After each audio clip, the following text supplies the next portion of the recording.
দারুণ স্বাদের গাটি কচু রান্না করতে চাইলে অবশ্যই এইভাবে তৈরি করে দেখতে পারেন। এখানে আমি কয়েকটা গাটি কচু নিয়ে নিয়েছি, 5-6টা মতো, সাথে দুটো খোসা সমেত আলু নিয়ে নিয়েছি। আলু আর গাটি কচুকে ভালো করে ধুয়ে নিয়েছি। এইবার একটা প্রেসার কুকারের মধ্যে অল্প একটু জল দিয়ে আলু আর গাটি কচুকে সিটি লাগিয়ে সেদ্ধ করে নেব। 2 থেকে 3টে সিটি লাগালেই সেদ্ধ হয়ে যাবে। পরিমাণ মতো জল দিয়ে গ্যাস অন করে বসিয়ে দিলাম। কিছুক্ষণ পর ঢাকনাটা খুলে দিলাম। সব কিছু ভালোভাবে সেদ্ধ হয়ে গেছে আলু আর গাটি কচু। এইবার খোসাগুলোকে ছাড়িয়ে দিচ্ছি। আপনারাও অবশ্যই কম ঝাল মশলায় এইভাবে গাটি কচুর তরকারি রান্না করে খেয়ে দেখতে পারেন, খেতে দারুণ হয়। আলুরও খোসা ছাড়িয়ে নেব আর গাটি কচুরও খোসা ছাড়িয়ে নেব। সব কিছুর খোসা ছাড়ানো হয়ে গেলে হাতে করে ভেঙে নেব। আমি এখানে ভেঙে নিচ্ছি, খুব বেশি ভেঙে নিলে হবে না, একটু গোটা গোটা থাকবে। আপনারা চাইলে ছুরি দিয়ে কেটেও নিতে পারেন সাইজ মতো। আমি এইভাবে একটু ভেঙে নিচ্ছি হাতে করে।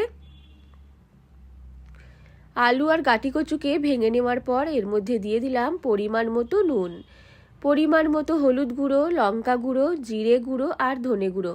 প্রায় সব মশলাই 1 চামচ করে দিয়ে দিলাম। এইবার মশলাগুলোকে আমি ভালো করে আলু আর গাটি কচুর সাথে এইভাবে হালকা করে মিশিয়ে নিচ্ছি। খেয়াল রাখবেন আলু বা গাটি কচু যেন একেবারে ম্যাশ না হয়ে যায়। এইবার কড়াই বসিয়ে দিয়েছি, কড়াইয়ে দিয়ে দেব পরিমাণ মতো সর্ষের তেল। একটা ইলিশ মাছের মাথাকে 2 ভাগে কেটে নিয়ে পরিমাণ মতো নুন হলুদ দিয়ে মাছের মাথাটাকে ভালো করে ভেজে নিয়ে তেল থেকে তুলে নেব। ভালো করে ভাজা হয়ে গেছে, তেল থেকে তুলে নিচ্ছি। বাকি তেলের মধ্যে কালো জিরে ফোড়ন দিয়ে দিলাম। ফোড়নটা হয়ে গেলে 1 চামচ আদা আর কয়েকটা কাঁচা লঙ্কাকে গ্রেট করে দিয়ে দিলাম। কয়েক সেকেন্ড ভেজে নেব। এইবার মশলা দিয়ে মাখিয়ে রাখা আলু আর গাটি কচুকে তেলের মধ্যে দিয়ে দিলাম। 1 মিনিট মতো নাড়াচাড়া করে ভেজে নেব। 1 মিনিট মতো নাড়াচাড়া করে ভাজা হয়ে গেলে এতে দিয়ে দেব পরিমাণ মতো জল। যেই রকম গ্রেভি পছন্দ করবেন সেই রকম পরিমাণ মতো জল দিয়ে দেবেন।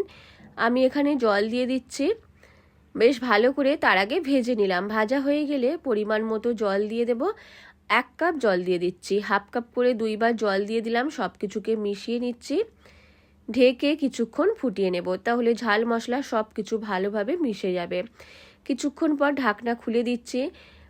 অনেকটা ঘন হয়ে গেছে। এইবার আমি এর মধ্যে মাছের মাথা যেটা ভেজে রেখেছিলাম সেটাকে ভেঙে দিয়ে দিলাম। মাছের মাথা দিয়ে সব কিছুকে মিশিয়ে নিয়ে আরও 1 মিনিট মতো ফুটিয়ে নেব। খুব কম ঝাল মশলায় তৈরি হয়ে গেল অসাধারণ স্বাদের গাটি কচুর একটা রান্না। আপনারা অবশ্যই রান্নাটা এইভাবে তৈরি করে দেখবেন, আশা করি আপনাদের ভালো লাগবে। এইবার আমি গ্যাস অফ করে দেব, অন্য একটা প্লেটে তুলে নেব। আপনারা যদি ধনেপাতা কুচি পছন্দ করেন তাহলে অল্প একটু এর মধ্যে দিতে পারেন।